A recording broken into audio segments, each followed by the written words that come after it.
Agora estou ao vivo! Se você que está assistindo nunca fez uma live, cara, experimenta. É muito louco, é muito fácil. Quer dizer, cai a conexão direto, tem esses problemas. Mas você, seleciona lá para fazer um stories e aí vai correndo e aparece a opção ao vivo. Incrível, é incrível, nunca pensei. Bom, tô aqui fazendo uma certa hora. Oi, sonoros, Adriana, Vivi, Bergamin, Bárbara, Lixo Zero, Everton. Fazendo aqui uma hora para dar tempo do pessoal chegar, né? Inclusive a assessoria do gabinete, porque a live cai na prova. Tem chamada oral depois e prova escrita. Oi, Alice. Oi, Júnia Andrade, Amanda Soldani. Eu tava aqui dizendo que a live cai na prova. Depois, dissertação, teste de múltipla escolha não. Se perguntar... o que a vereadora acha sobre tal coisa? Todo mundo tem que saber o que eu acho. Estou aqui com o Zig, roncando. O Zig, se deixar, ele vem querer dormir de conchinha comigo. Vamos lá! Oi, Dalva, Marcos Munguzá, muito amor nessa hora, Paulinha, Silvana, Alexandre, bem-vindos todos. Como...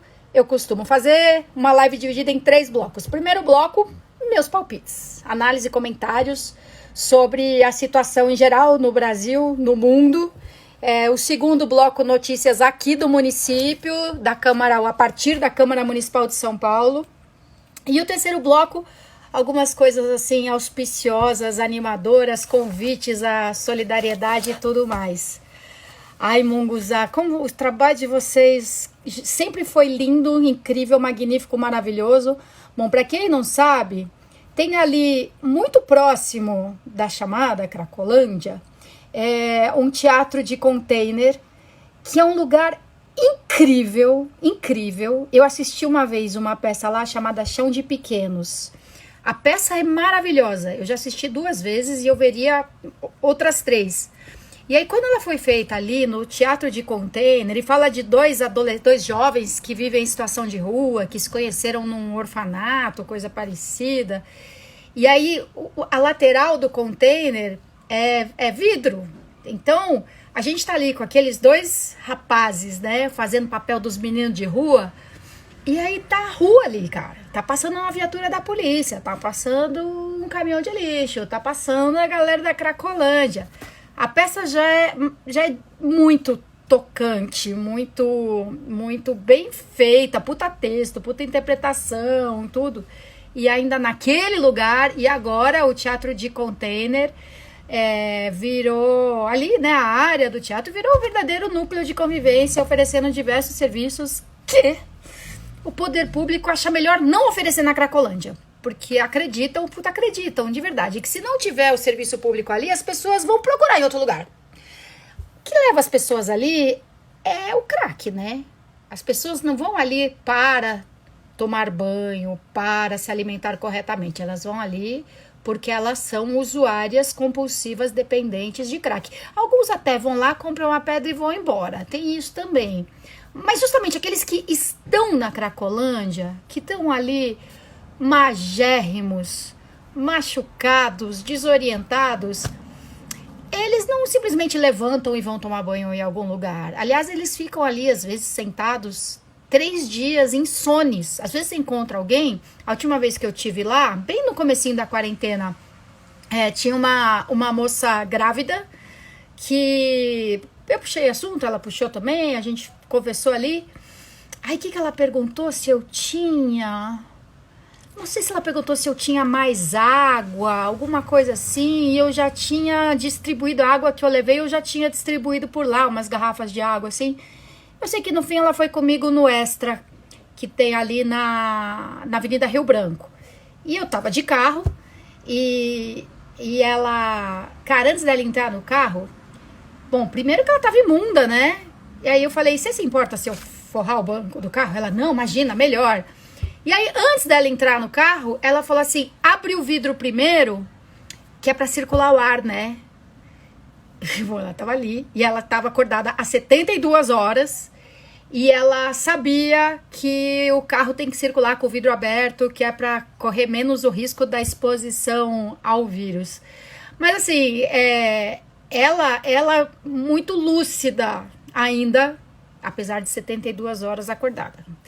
Porque tem gente ali que tá mas muito sem condição de levantar e de sair andando, de pedir ajuda e de, sabe, percorrer 3 quadras para tomar um banho. Então assim, eu entendo que se queira destumultuar, desmuvucar a Cracolândia. Claro que eu entendo, a Cracolândia não é um cenário que eu desejo. Muito pelo contrário, é um lugar de sofrimento e que a gente se surpreende com o afeto, com a inteligência das pessoas, inclusive dos usuários, porque quando a gente olha assim indistintamente, você fala, meu Deus, essas pessoas.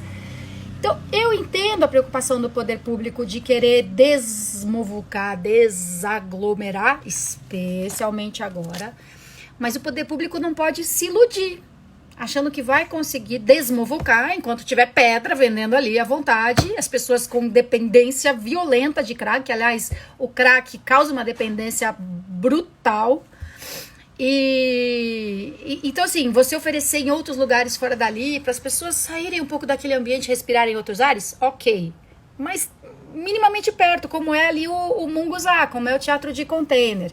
Então eles têm água, pia móvel num carrinho de supermercado, servem as refeições e dão uma atenção, um carinho, um cuidado. E eles estão atendendo também o pessoal que mora nos cortiços ali em volta, que mora nas quebradinhas ali cortiço, não é bem favela.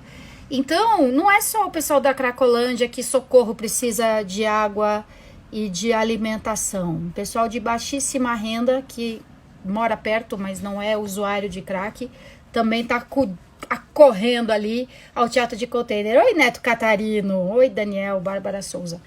Bom, vamos lá. Bloco 1, notícias do país e do mundo, palpites, análises, comentários.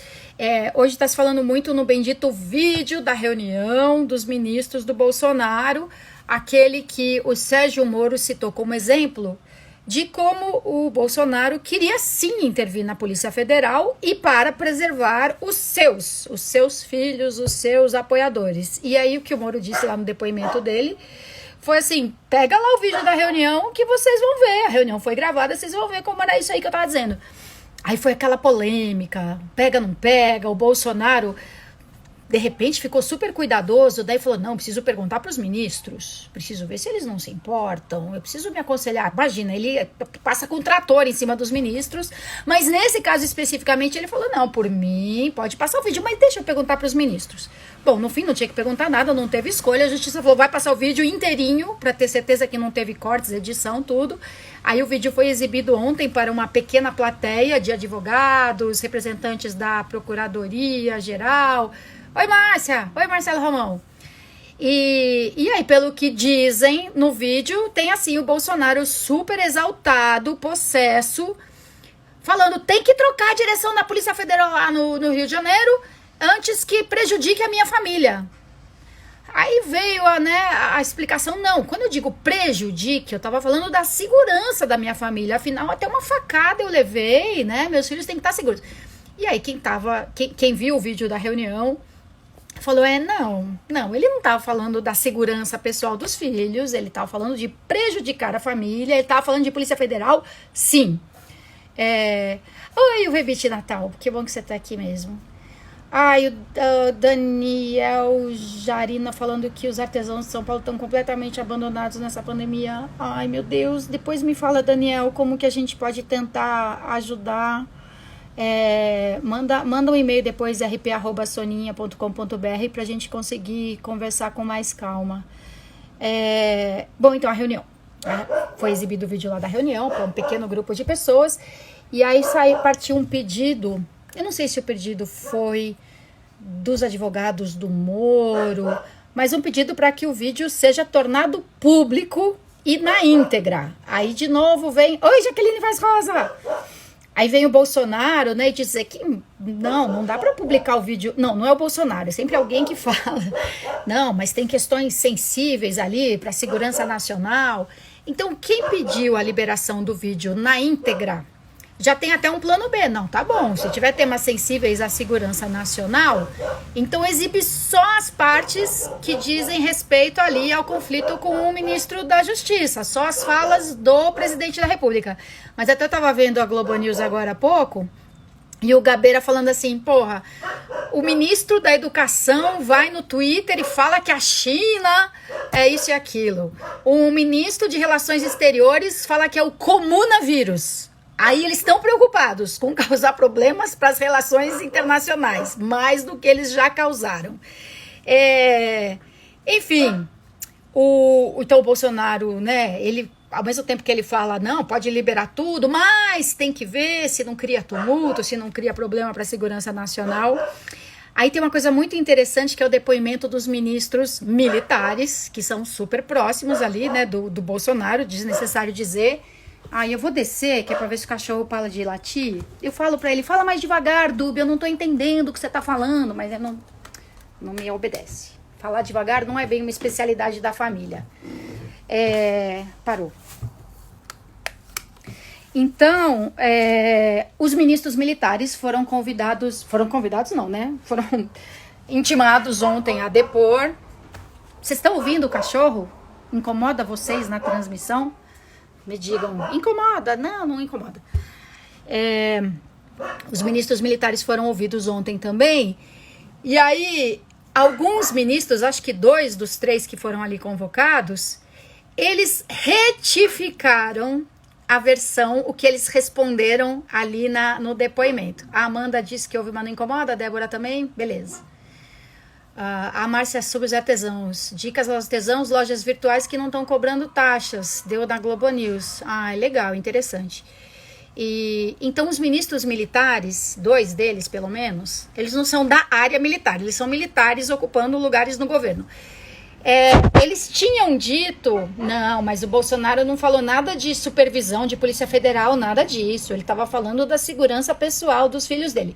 Isso foi o que eles disseram. Depois eles retificaram o depoimento, tá lá nos autos, dizendo assim, corrige para dizer que eu não lembro se ele falou em supervisão e de Polícia Federal. Eu não lembro. Então, olha só. Diante da perspectiva de o vídeo ser divulgado na íntegra, esses ministros não querem passar por mentirosos. Tipo, olha lá, você não disse que ele não falou nada de Polícia Federal? Falou sim. Então, eles corrigiram o depoimento para... Eu não lembro se ele falou ou se ele não falou em Polícia Federal. Muito sugestivo, muito sintomático. Olha, a Márcia compartilhou um link gigantesco aqui, lojaintegrada.com.br. Acredito que seja de loja virtual, que pode vender produtos, né, de artesanato e não estão cobrando taxa. E tem um outro endereço que ela compartilhou ali, olist.com/hashtag.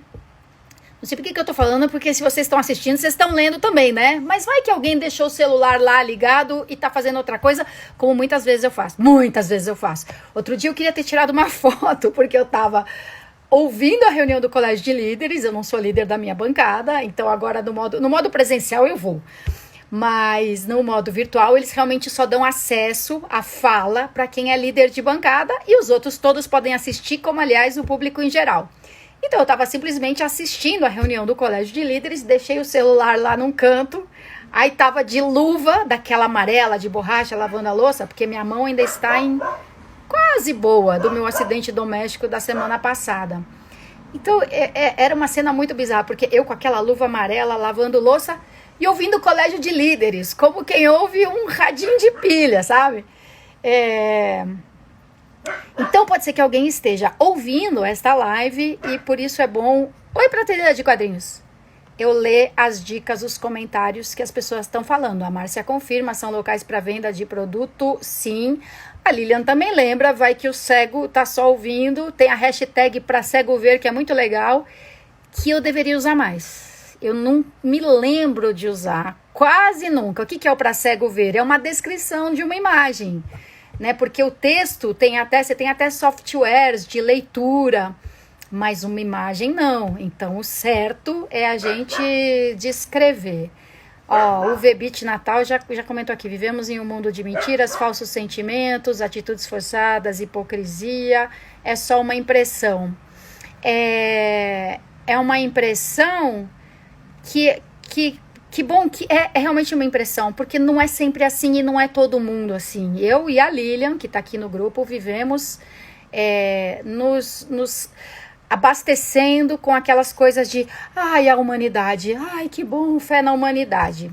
Oi, geral da escola. Oi, Alfredo Cabral. O Alfredo, por exemplo, fez uma postagem agora mostrando as várias cidades que já estão oferecendo para acolhimento de população em situação de rua em hotéis com vários modelos diferentes. Até outro dia alguém perguntou aqui, mas a Pop Rua, por acaso, quer ir para um hotel? Tem até, e como eu disse, muitos querem. E porra, se 500 quiserem a gente oferecer 500 vagas, já é bastante coisa. E aí, pelo que eu me lembre, Alfredo, você falou que tem uma cidade que ofereceu até uma ajuda de custo para quem aceitar, concordar, ser acolhido num determinado serviço de hospedagem. Então, coisas bacanas, positivas desse tipo, dão aquele... Ai, a humanidade, temos fé na humanidade. Oi, Júnior Fagotti. O Alfredo Cabral no Estadão tem uma matéria falando do adiamento em São Paulo. Ai, nem me fala. A gente tem urgência, pressa, mas para o poder público fazer qualquer coisa com urgência, com pressa. Oi, Cine Matilha. Bom, voltando aqui no Bolsonaro, para encerrar logo o assunto Bolsonaro, que é sempre o primeiro bloco, um pouco desagradável. Bom, o que ele falou no final das contas hoje? Uma das falas dele lá é assim: sabe como resolver esse negócio? Não faço mais reunião de ministério. Pronto, chega. Faço uma reunião só uma vez por mês e o que eu tiver que resolver com os ministros eu resolvo individualmente. Fantástica a solução dele. Não faz reunião de ministério. Ai, meu Deus. Acho que, né? Não preciso acrescentar mais nada. E ele insistiu de novo naquela coisa. Não dá mais para pensar só na saúde. Tem de pensar nos empregos. A gente não está simplesmente pensando na saúde. Estamos agindo no sentido de garantir que as mortes evitáveis sejam evitadas. Porque tem aquelas pessoas que têm uma progressão tão rápida que nem um leito de UTI com respirador dá conta do quadro delas. Tem pessoas que já têm uma condição de saúde tão complicada e é um vírus desgramado que entra, né, começa pelas vias respiratórias, mas ele ataca os rins, ele ataca o intestino, ataca o coração. Mas que as mortes evitáveis sejam evitadas, que não tenha gente sentado, mesmo que aquela pessoa não vai morrer, mas você vê um idoso sentado. Você vê um idoso sentado, passando mal, nem que fosse passando mal de qualquer outra coisa, mas sentado 3 horas ou 3 dias, como eu já vi numa sala de espera, porque não tem o leito, não tem o leito de UTI, não tem nem o leito normal, porque tá tudo ocupado. O Alfredo Cabral, sobre o Bolsonaro dizer, não faço mais reunião ministerial, nem ele se suporta. Ai, até que seria bom se ele não se suportasse, que podia ser um movimento assim para ele mudar um pouco. Bom, chega de Bolsonaro, vamos para o bloco 2, notícias do município, principalmente da Câmara Municipal. Hoje a gente teve finanças até enjoar de finanças. Começou com uma audiência pública às 9 horas, emendou numa reunião ordinária às 11, em outra ao meio-dia, que terminou às 2 da tarde, quer dizer, das 9 às 14, ficamos em reunião online. E aí, o que estava em pauta na audiência pública? Ó, vocês não estão incomodados com o cachorro? Eu tô incomodada e preocupada com o Dubinho, meu cachorro velhinho, rabugento, mal-humorado. Às vezes é uma coisa tão boba. Ele quer se deslocar da sala para a cozinha e tem alguma coisa na frente e eu acho que ele não tá enxergando. Fiel telefonador desse horário, para quem eu já falei 1.297 vezes, que essa é a hora que eu tô ao vivo e que se eu desligo no primeiro toque é porque eu não posso atender, está ligando de novo insistentemente. Pronto, acabo de dizer no WhatsApp para ele, eu estou ao vivo. Deixa eu descer lá para ver o Dub. Enquanto isso eu vou falando aqui da Comissão de Finanças. Olha só, O projeto de lei em debate hoje numa audiência pública, aliás, a primeira audiência pública virtual da história, possivelmente. O Alfredo Cabral falou que o telefone está com soluço. Não, que as pessoas ligam mesmo. Atenção, breu, escuridão, vou acender a luz. Este ambiente não é mesmo muito claro, nem com luz acesa. Dubinho! O que você tem, Dubinho? Olha o Dubinho, veinho. Que foi, Dubinho? Que tanto você late? O que tá acontecendo? Hein? Ó o Zig, ciumentão. Tava quietinho, deitado lá em cima. Dubinho! Vamos ver se ele só queria um carinhozinho, um pouquinho de atenção. Projeto de lei em pauta hoje na Comissão de Finanças. É o projeto que suspende temporariamente um benefício que foi concedido às instituições financeiras, bancos, empresas de leasing, que a gente tem o ISS, o Imposto sobre Serviços, que é de no máximo 5%. 5% é o máximo, mas é a medida básica. E você pode, justificadamente, reduzir essa alíquota para pelo menos 2%. Por que que tem esse corte do mínimo também? Por causa da bendita da guerra fiscal. Porque imagina que o município tem condições de fazer o leilão para menos, né? Não, pode vir aqui, que aqui eu te cobro 1% só do Imposto sobre Serviços. E aí ferra tudo, ferra o mínimo de concorrência leal, porque tem uma concorrência entre municípios, entre estados. Traz sua fábrica para cá, traz sua empresa para cá, isso assim. Então, o Everton, primeira audiência pública da história. Eu fui, tipo Rock in Rio, né? Eu fui.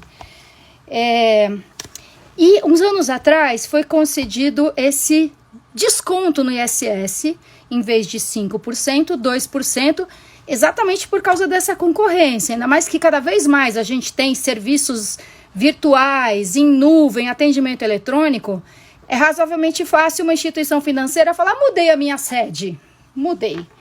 Então foi concedido esse incentivo. E aí o que o vereador Ricardo Nunes propôs e convidou toda a Comissão de Finanças a participar da elaboração do projeto de lei é que temporariamente a gente volte de 2% para 5%, o que nos cálculos dele daria 1 bilhão a mais de receita para o município. E aí hoje foi feita uma audiência pública com representantes do setor financeiro. Aí algumas coisas que eles disseram. O município não pode só pensar em aumentar a receita, tem que cortar a despesa também. Aí assim, este não é exatamente o momento mais favorável para cortar a despesa. A gente pode sim procurar adiar algumas despesas, isso já, claro, está sendo feito. Muitas coisas não vão ser feitas esse ano porque não vai dar para pagar enquanto você tem outras emergências. E ainda por cima, mesmo que a gente remanejasse tudo, a gente vai ter muita despesa nova, né? Então eu falo assim, não, vocês não podem só aumentar a receita, vocês têm que pensar em cortar a despesa um pouco. E o que eles não fazem ideia, e não fazem mesmo, a maioria das pessoas não faz ideia, e eu só aprendi isso no meu primeiro mandato de vereadora. O orçamento da cidade é muito engessado, é muito apertado. Eu gosto de fazer, né, a famosa pizza do orçamento. Aqui você tem alguns recursos obrigatoriamente destinados para alguns fins, os tais dos recursos carimbados, ou do gasto máximo, gasto mínimo, que o prefeito não tem a menor condição de decidir, não vou fazer isso. Então você tem pagamento de dívidas, e assim, dá um calote numa dívida que você vê só o que vai acontecer. Funciona para o cidadão, funciona para um governo também. Então são empréstimos que foram contraídos, às vezes, muitos governos atrás. A gente tem o pagamento de precatórios, e tem um prazo que foi estabelecido em lei federal, dizendo assim, olha, vocês têm que pagar todos os precatórios até 2025. Para você pagar tudo até lá, você tem que gastar muito dinheiro todo ano para honrar essas dívidas. O que é o precatório? É quando alguém entrou na justiça contra a prefeitura, ganhou a ação judicial e agora a prefeitura é obrigada a pagar. O que ela é obrigada a pagar? Sei lá, porque o Maluf, quando fez o metrô, desapropriou lá um monte de coisa em Santana e não pagou ninguém pela desapropriação. Então essa é uma dívida que sobra para hoje. Funcionários públicos que faziam jus a um determinado reajuste não receberam. Então você tem todo ano pagamento de dívida, dívida com a União, dívidas com instituições financeiras, você tem o pagamento de precatórios, você tem a folha de pagamento, e 90% dos funcionários públicos são servidores de carreira. Tem muito cargo de confiança? Tem. Poderia ter menos? Em alguns casos poderia. Mas, inclusive, os ocupantes de cargo de confiança de super nível de direção ganham muito menos do que eles ganhariam se tivessem na iniciativa privada. E tem muita gente que devia ganhar mais, muita gente que deveria ganhar mais do que ganha, mas você pega uma categoria inteira e aumenta isso aqui, é um salto assim no orçamento. Um tempo atrás eu fiz um cálculo, conselheiros tutelares, a gente tem, meninas, me ajudem, 50 conselhos tutelares pela cidade, porque tem subprefeitura que tem mais do que um, são 32 subprefeituras, não lembro, mas se a gente aumentasse R$100 por mês, o pagamento que é feito para os conselheiros tutelares, R$100 por mês, um aumento de R$100, né? Você teria R$300 mil de despesa adicional por ano. Então, é fácil falar assim, não, vocês têm que cortar a despesa. Cara, a gente tem que cortar a despesa, tem que tornar alguns gastos mais eficazes, né? Se tem, claro que tem desperdício, coisas burras da democracia, né? Tipo, resserviço, falta de conhecimento mesmo de quantas pessoas, afinal, você está falando, a falta de informatização de boa parte da saúde, quer dizer, as informações das pessoas. Tem que cortar a despesa? Tem como cortar a despesa? Uma coisa ou outra. Mas muitas despesas são rígidas e não dá para cortar. Muitas mesmo. E como se não bastasse agora, a gente está vivendo um cenário de puta aumento de despesa. Então alguém, né, do setor privado, representante da Fiesp, da Febraban, diz assim, porra, vocês têm que cortar a despesa. Faz o quê? Manda embora. Servidor com estabilidade. Manda embora professor, manda embora trabalhador da saúde, da assistência social. Muito pelo contrário, a gente está super desfalcado. Tem carreira que o povo foi se aposentando. E você não tem concurso público de reposição em quantidade suficiente. Vamos lá. Aí um deles também, representante lá do setor financeiro, falou assim, nossa, mas no enfrentamento da pandemia, vocês vão falar em aumentar impostos? No mundo inteiro estão reduzindo impostos. Sim, você reduz impostos, por exemplo, de setores produtivos, que não estão produzindo, que não estão vendendo porra nenhuma. Agora, você não poder reduzir impostos, né? Você reduz impostos de quem está no prejuízo, de quem está em dificuldades. O setor financeiro não está em dificuldades, tem tipo 50 bilhões de lucro por ano. Então, a gente reduz prejuízo de quem não tem lucro nenhum, muito pelo contrário, quem está com receita zero, quem está negativo. Mas você não poder aumentar a cobrança de impostos de um setor mega, super, hiper lucrativo, aí eles falam assim, a conta vai lá para o consumidor. Vocês aumentam o ISS, sabe? Vai refletir lá no cara que passa o cartão na maquininha. E no fim é o cidadão comum quem vai pagar mais pela luva descartável. Cara, sério, dá um nervo. Porque assim, sim, de fato, se o imposto aumentou, lá na notinha, né, do consumidor, vai aparecer. Quanto é o imposto aqui? É 5%. Mas existem maneiras de as instituições bancárias fazerem uma compensação disso, de modo a não prejudicarem lá o seu cliente, né? Podia abrir mão de algumas coisas. Mas não assim, tipo, não, vocês não podem aumentar o imposto porque é o cidadão quem vai pagar no fim das contas. E outra coisa que foi dita foi naquela linha, bom, se vocês aumentarem os impostos, outras cidades disputam esse papel de serem polo de empresas de base tecnológica, até outros países, a Índia, tal. E aí eu perguntei, mas escuta, se a gente desfizer o benefício por alguns meses durante a pandemia, ainda assim vocês vão embora para outra cidade, vale a pena, inclusive tudo que significa você mudar o endereço da sua empresa, né, o seu CNPJ e tudo mais, por causa de um aumento daqui até o fim do ano. Essa parte eles não responderam. Bom, na sequência teve uma reunião com o Dr. Paulo Lotufo, infectologista da USP, que é assim, uma puta revista científica. Outro dia citou o Dr. Paulo Lotufo como uma das referências mundiais nessa matéria, né, na especialidade dele. E é uma figura, tipo, ele foi lá para a comissão, a gente agradeceu muito a presença dele, e ele assim, não, é meu dever. Meu dever é prestar contas à população e tal. E ele já foi servidor municipal. E uma das coisas que eu só descobri agora é que ele, justamente quando ele era servidor, ele desenvolveu um sistema chamado PROAIN. PROAIN, que é Programa de Aprimoramento de Informação de Mortes. Cara, isso é muito importante. Ele explicando, por exemplo, sai um laudo lá do IML dizendo que a causa da morte foi uma perfuração torácica. Um assunto meio macabro assim, mas é muito importante. Aí ele fala, bom, e essa perfuração torácica foi o quê? Foi um acidente de automóvel? E quem foi que sofreu isso? Foi o motorista? Passageiro do banco da frente? Passageiro do banco de trás? Foi um acidente de trabalho?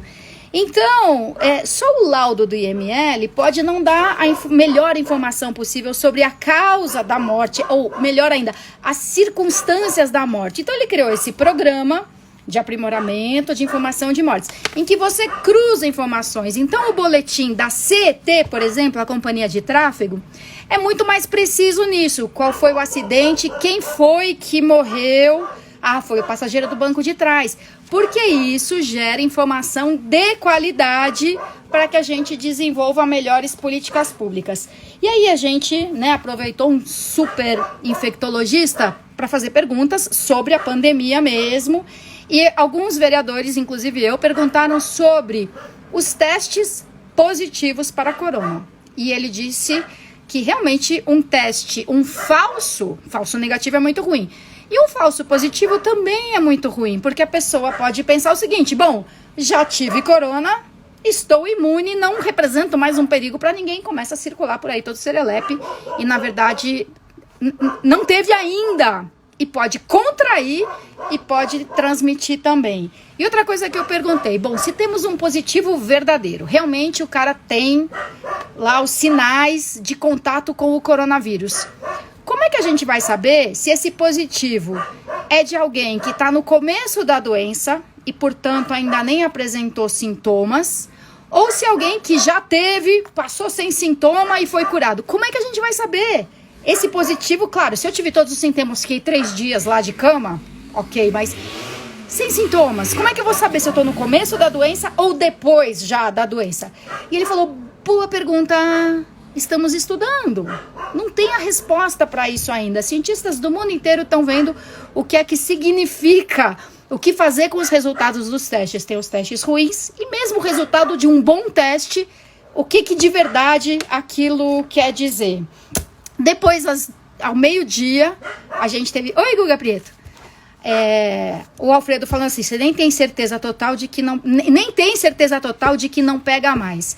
O doutor Lotufo falou que, né, parece que tem alguns casos de recaída, mas pelo que eles estão apurando melhor, não é bem isso.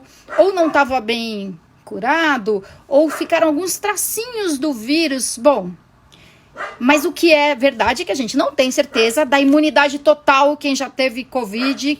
Não pega mais. Calma, estamos verificando. Oi, Denise Boleta. Oi, Futura Consultoria. Que mais? Então, aí logo depois a gente teve reunião com o secretário municipal de educação, uma porção de dúvidas em relação ao fornecimento do cartão alimentação. Aí algumas boas notícias, porque no começo a secretaria só estava fornecendo alimentação, um cartão alimentação, porque... escolheram esse modelo. Porque algumas escolas estão servindo merenda na própria escola. As crianças não vão para aula, mas vão lá para comer. Por razões óbvias, isso significa muita circulação de gente. Os funcionários, as crianças, os responsáveis. Então, a prefeitura escolheu fornecer esse cartão alimentação para que as pessoas vão e comprem alimentos e no comércio local, o que é melhor ainda. E o cartão, ele tem um código assim, que você não pode usar esse cartão para comprar bebida alcoólica, para comprar alimentos de baixo valor nutricional, tipo o biscoito recheado, que a molecada adora. Ele é válido para comprar determinados produtos. E a Secretaria de Educação alega que ela não distribui para todos os alunos porque não consegue aguentar esse custo. Porque sai mais caro fazer a transferência desse valor para o cartão alimentação do que seria fazer a merenda e servir na escola mesmo. Até porque eles optaram por distribuir para as crianças o equivalente ao que a criança comeria no período integral. Sem levar em consideração se normalmente ela está no período parcial. Estão ajudando mesmo com a alimentação para o dia todo. Então sai mais caro esse modo do que a merenda na escola. Então eles começaram pelas famílias inscritas no cadastro único, que tem o Bolsa Família, e que, portanto, cumprem, né, os requisitos de abaixo da linha da pobreza. E olha que a linha da pobreza já é bem baixinha, né? A gente mudou a linha aí nos últimos anos para dizer, olha, saíram da pobreza, mas porra, a pobreza é uma renda per capita mensal de R$70.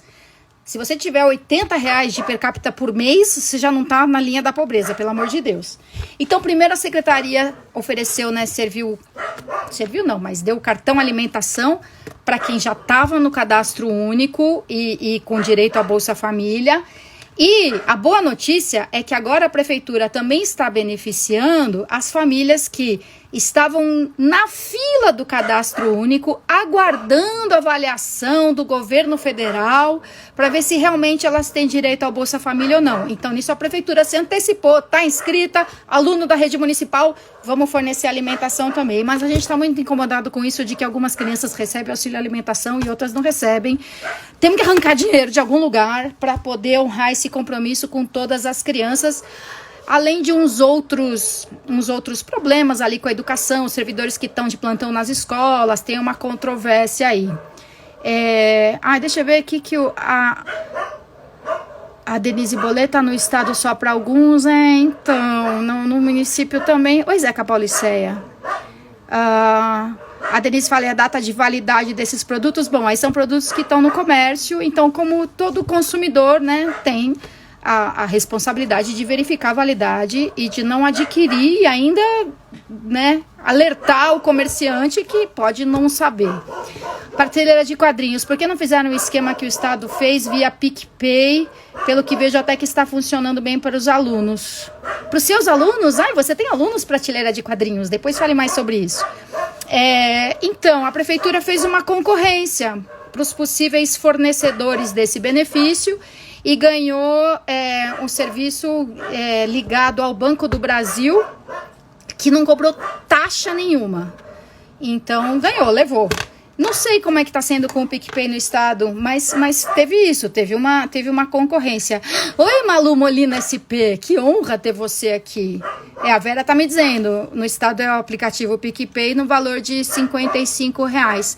E dentro das escolas, os estoques de alimentos. Não, isso já foi distribuído, aquilo que as escolas tinham para o preparo nas semanas seguintes. Muito rapidamente, a rede já mandou para banco de alimentos, para serviços da assistência social, então pelo menos não tem comida estragando, que era só o que faltava. Prateleira de quadrinhos, sou professor de arte na rede estadual, ajudei vários a acessar via PicPay, muito legal. Oi, Daniela Oliveira Souza.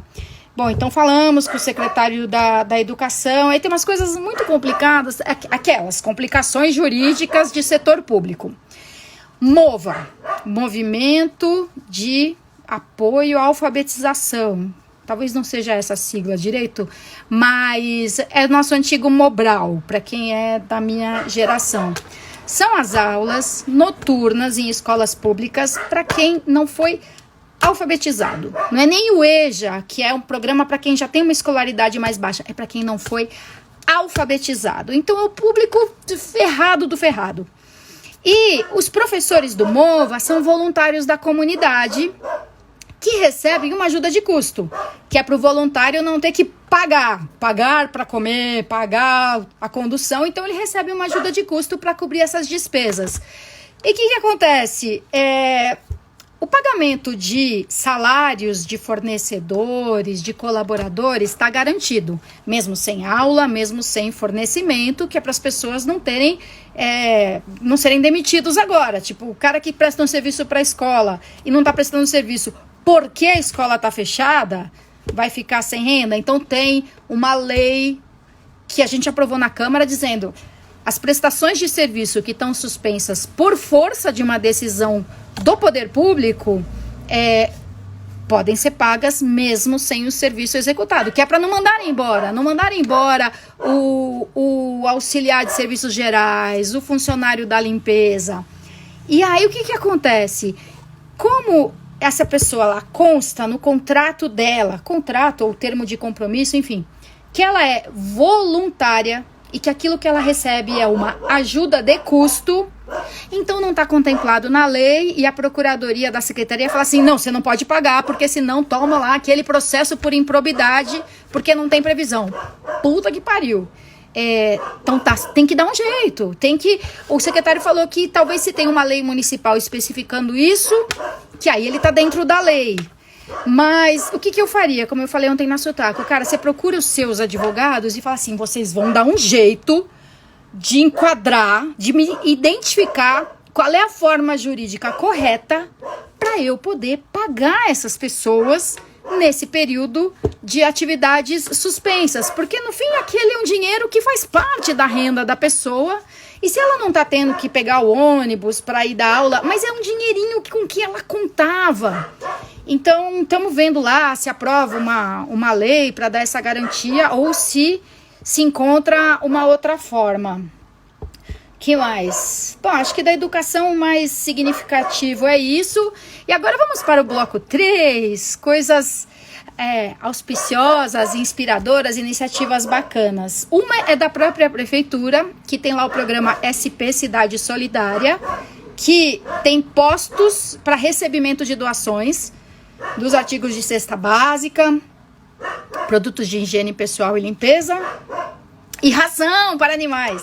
A gente pediu e conseguiu que isso fosse incorporado nas doações que são recebidas. Então você pode passar num desses postos, que é tipo um drive-thru, para circular ao menos próximo a outras pessoas. Então tem acho que 8 postos pela cidade. Se você tem um volume grande de doações, alguém que queira doar não sei quantas caixas de arroz, pode ligar e a prefeitura vai retirar. E dá para fazer uma doação em dinheiro também. E aí quem decide para onde vai essa doação, cestas básicas, né? Já foram tipo 100 mil cestas básicas. Tem um grupo que faz a governança dessas doações e é um grupo incrível, um grupo de várias entidades da sociedade civil. Então tem, por exemplo, a Fundação Tide Setúbal, que faz um trabalho incrível na Zona Leste. Tem o Movimento Sem Teto do Centro. Quer dizer, não é uma decisão governista, são entidades da sociedade civil e muitas delas que são tudo menos da base de apoio desse governo. E agora tem um site para inscrição de entidades que queiram... Bateria. Deixa eu puxar aqui. E o coitado do Dubi se esgoelando lá embaixo. Ainda bem que tá terminando aqui. Olha só, tem um site, olha o teto da minha casa. Que legal, que bacana. Conectando o celular no carregador. Acho que não tá bem encaixado aqui. Bom, então dá para inscrever entidades para receber, né?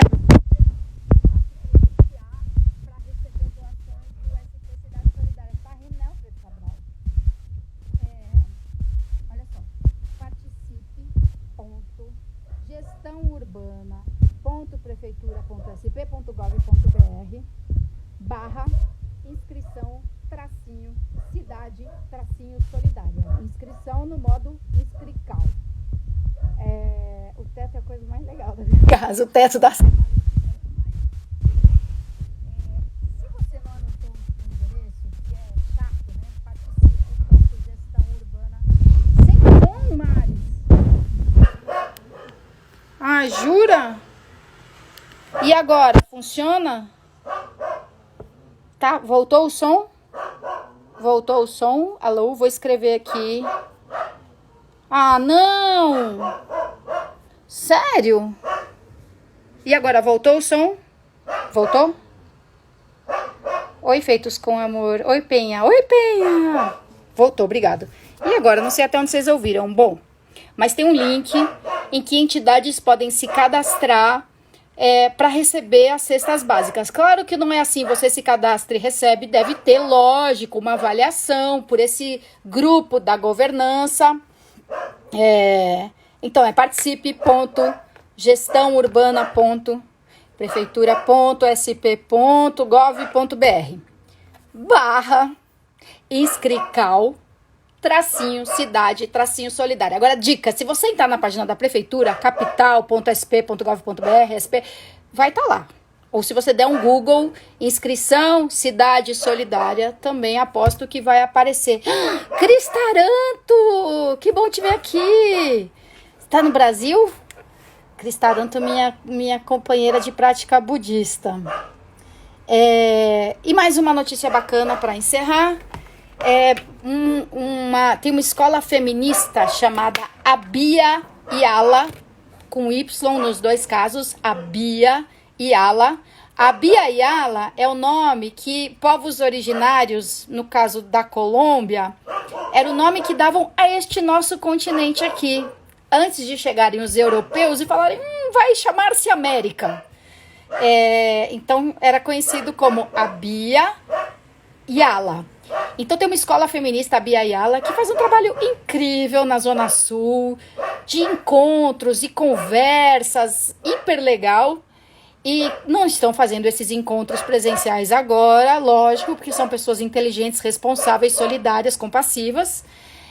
Mas continuam fazendo, né, os encontros virtuais, e uma das coisas que elas oferecem é um atendimento em saúde mental, para quem tiver, né, um sofrimento em que cai bem um auxílio especializado.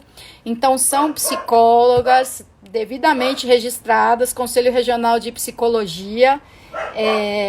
E aí, se você que está nesse caso, ou conhece alguém para quem é interessante indicar, dá para se inscrever. Esse e-mail é fácil.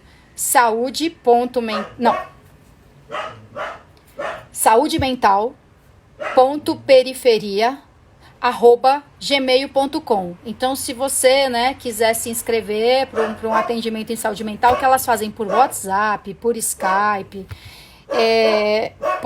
pode mandar um e-mail para lá. Então, você pode avisar, né, mulheres conhecidas suas que estejam precisando. Tem várias outras coisas muito legais. Olha o que elas criaram também, um formulário no Google Docs. Mas aí é um endereço muito maluco, não tem como eu passar aqui para vocês. Mas você precisa denunciar uma situação, e aí elas falam da dificuldade que é as mulheres terem sobre si peso maior dos cuidados com as crianças, com os idosos, com os doentes, que às vezes, além disso tudo, também tinham que sair para trabalhar e não estão podendo sair. E aí elas criaram esse formulário que, para denúncias de dificuldades, de situações de violência, e assim, a situação tem a ver com trabalho. Exemplo, não foi liberada, é autônoma, é doméstica e não foi liberada, e outras. A situação tem a ver com serviços públicos, por exemplo, lhe foi negado atendimento, sofreu abuso ou violência. Aí tem o item descaso do Estado, exemplo, região sem água há dias, ônibus poucos e lotados. Abusos do comércio, preço muito mais alto que a média, de alimentos, de produtos de higiene. E também tem o item sofreu violência doméstica. Aí tem um campo para você descrever, né? Primeiro seleciona, aí você relata o que deseja denunciar. E se você quiser, você deixa o seu contato Face ou WhatsApp. Então é incrível, porque às vezes, além de tudo, é difícil denunciar para alguém, é difícil saber para quem denunciar, por várias razões. Porque às vezes a gente denuncia alguma coisa e é ridicularizado, ou é culpado, né? Tipo, você ainda tá com aquele traste? Tá, então não reclama comigo, foda. Então tem aqui um formulário muito legal dessa escola feminista, a Bia Yala. E aí, se for mais fácil, dá para entrar no site, aliás, na página delas do Facebook, Escola Feminista a Bia com Y, Yala também começando com Y. E tem um outro caminho mais fácil ainda. Essa notícia sobre a escola feminista, onde tem todos esses links, está na Agência Mural, agenciamural.org. Então, se você entrar no Agência Mural e procurar Escola Feminista, vai ter a matéria completinha, com todos esses links, com o endereço desse e-mail.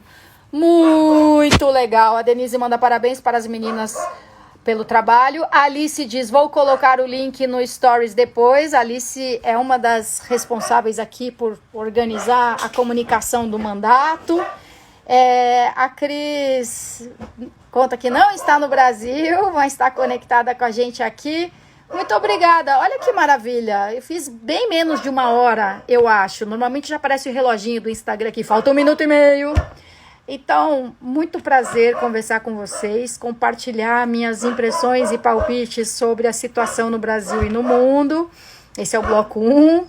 Compartilhar notícias do município, especialmente da Câmara Municipal de São Paulo. Para quem não sabe, eu sou vereadora pelo Cidadania na cidade de São Paulo. E no terceiro bloco, essas coisas auspiciosas, animadoras. E para todas elas, você pode mandar sugestões. Tipo, comenta aquela declaração do ministro tal. Você viu tal coisa? Porque tem coisa que eu não vi. Para o bloco 2 também, alguma informação específica sobre o município. Ou para o bloco 3, coisas bacanas para compartilhar. Você pode mandar pelos comentários, mensagens no Instagram, comentar no Facebook. É tudo Soninha Francine. Ou mandar um e-mail para a gente. rp@soninha.com.br. Sugestões, perguntas, convites. Normalmente eu acho muito legal o convite para palestrar em escola sobre temas da política, falando de política de um modo geral, ou do trabalho do Poder Legislativo, sem nenhum viés partidário. Quando tem um viés, quando é minha opinião, eu deixo isso bem claro. Eu acho isso, não como se fosse a única verdade a respeito daquilo.